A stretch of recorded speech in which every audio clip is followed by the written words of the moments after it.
নামাজ পড়ার সঠিক নিয়ম।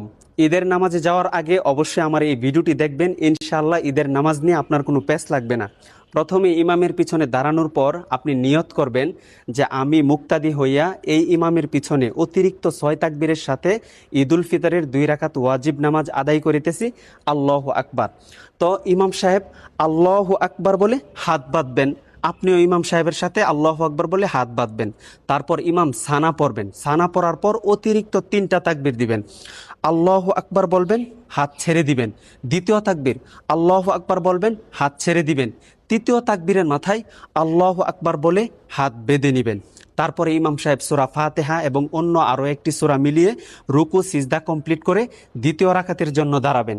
দ্বিতীয় রাকাতে দাঁড়ানোর পর ইমাম সাহেব প্রথমে সূরা ফাতিহা এবং অন্য আরও একটি সূরা মিলাবেন। সূরা মিলানোর পর রুকুতে যাওয়ার পূর্বে অতিরিক্ত আরও 3টা তাকবীর দিবেন।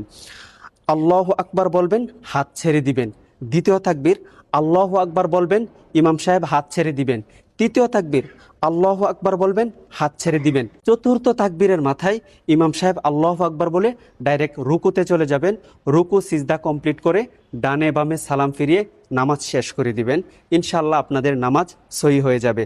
আর এই ভিডিওটি সর্বোচ্চ শেয়ার করে দিবেন যেন সকল মানুষ ঈদের নামাজটি শিখতে পারে ইনশাআল্লাহ।